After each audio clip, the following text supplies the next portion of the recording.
Good morning po sa inyong lahat mga classmates. Ito na naman si Dr. Eugene Tan of Triple Dragon Game Farm.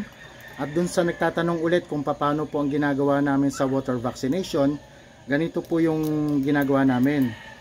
So ngayon kasi meron kaming bakuna sa hot strain or intermediate na IBD. So yung gamit po namin dito ay 228E. Ganito po siya, 228E. Ang gagawin po muna natin, ihahalo ko po muna dito para po siya ay matunaw.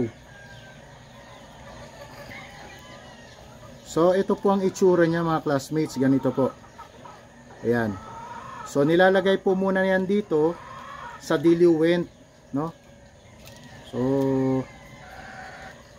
after natin mailagay yan dito sa ating diluent, dahan-dahan lang po ang halo. Wag naman yung parang wala nang kinabukasan o suspension ang ginagamit. Matutunaw ng pungkusa yan. Para saan po ba itong ating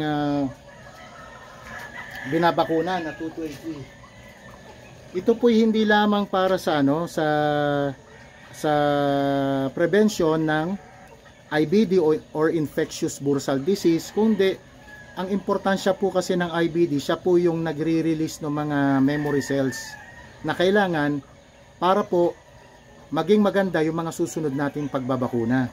So ayan, pag nahalo na natin dito, yung tubig ay lalagyan naman natin ng water stabilizer. Kulay asul din siya, pero hindi siya diluent ha. Ito asul, diluent lang po ito para matunaw.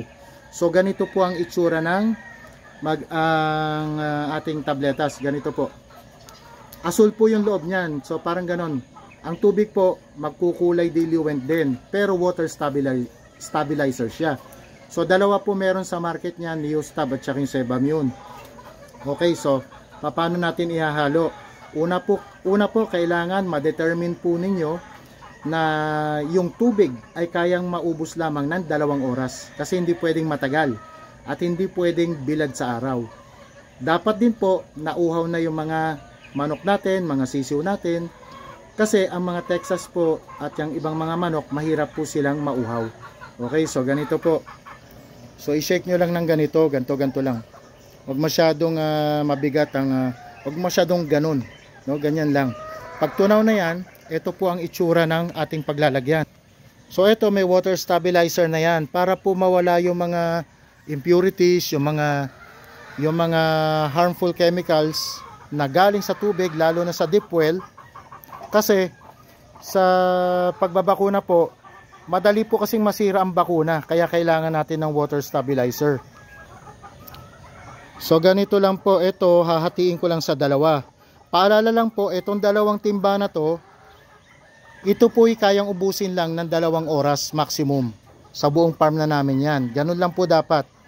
Kaya aayusin nyo po yung pag-estima ng tubig para walang masayang na gamot at para hindi magkaroon ng